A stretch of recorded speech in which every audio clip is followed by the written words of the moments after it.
দিনের হাঁস মারা যাচ্ছে জলে, মাথায় হাত যারা হাঁস পেয়েছিলেন তাদের।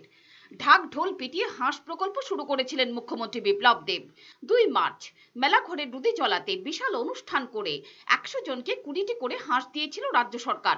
তখন বলা হয়েছিল হাঁস প্রকল্পে রাজ্য সরকার 1 কোটি টাকা খরচ করেছে, কিন্তু হাঁস প্রকল্পে হাসি ফোটাতে পারল না রাজ্য সরকার। হাঁস দেবার 4 দিনের মধ্যেই 400 হাঁসের বেশি মারা গেছে বলে খবর। 50টি বড় হাঁস ছাড়া হয়েছিল নদীচলায়, সেগুলোও মারা গেছে বলে জানা গেছে।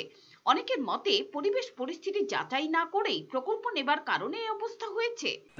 আমরা সরকারিভাবে যে হাঁসের বাচ্চাগুলো দেওয়া হয়েছিল সেগুলো দেওয়ার পর প্রথম 1-2 দিন একটু মর্টালিটি ছিল, কিন্তু এখন আমরা দেওয়ার সঙ্গে সঙ্গে যখন আমরা শুনলাম যে এরকম মর্টালিটি হচ্ছে, আমরা তৎক্ষণাৎ সেখানে গিয়ে বিভিন্ন জায়গায় গিয়ে দেখলাম। তারপর তৎক্ষণাৎ যা চিকিৎসা করা সব আমরা দিলাম, অ্যান্টিবায়োটিক দিলাম, তারপর আমরা লিভার টনিক, তারপর ভিটামিন যা যা লাগে, ইলেকট্রোলাইট পাউডার সব কিছু দিলাম, সব কিছু দিয়ে দেখলাম। তারপর এখন তো মোটামুটি চেক, এখন সেরকম মর্টালিটি হচ্ছে না, সব জায়গা থেকে খুন দিচ্ছে, এখন পর্যন্ত কোনো মর্টালিটির খবর আসছে না।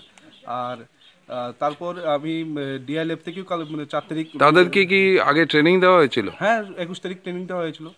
2 তারিখ তো তাদের দেওয়া হয়েছিল প্রোগ্রাম করে, কিন্তু 21 তারিখ তাদের বিশেষভাবে ট্রেনিং দেওয়া হয়েছিল। আমাদের মাননীয় বিধায়কবাবু ছিলেন, রৌদ্রসাগর সমবায় সমিতির হলঘর এনজিসির হলঘর হচ্ছে বেশিরভাগই তাদের বলা হয়েছিল যে ভালো করে ঘর করার জন্য, সস্তা মানে লোকালি অ্যাভেলেবেল মেটেরিয়াল দিয়ে যাতে ঘর করে, আর তাদের যাতে এই বাচ্চাদের দেওয়ার পর 1 মাস পর্যন্ত ছাড়তে পারবে না জলে, তাদের একটু লাইট টাইট দিয়ে একটু গরম করে রাখার জন্য। কিন্তু সেটা হচ্ছে আমরা সব জায়গায় দিকে দেখছি তারা মাটি বেঁধে ছেড়ে রাখছে, কোনো যত্ন নেই, জল নেই।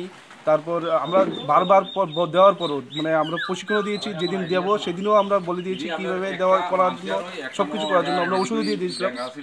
প্রত্যেকটা বেনিফিশিয়ারি প্রতিদিন যাচ্ছি আমরা, 2 তারিখ থেকে দেওয়ার পর 3 তারিখ থেকে প্রত্যেকটা বাড়িতে যাচ্ছি।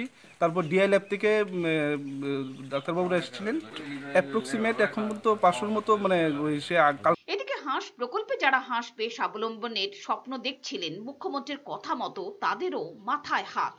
কারণ অনুষ্ঠান মঞ্চে প্রায় অঙ্ক কষে কত লাভ হতে পারে সুবিধাভোগীদের তা জানিয়েছিলেন মুখ্যমন্ত্রী। লাভ দূরে থাক, এখন যে আসলটি গেল। ফিউরো রিপোর্ট, চ্যানেল দিনরাত।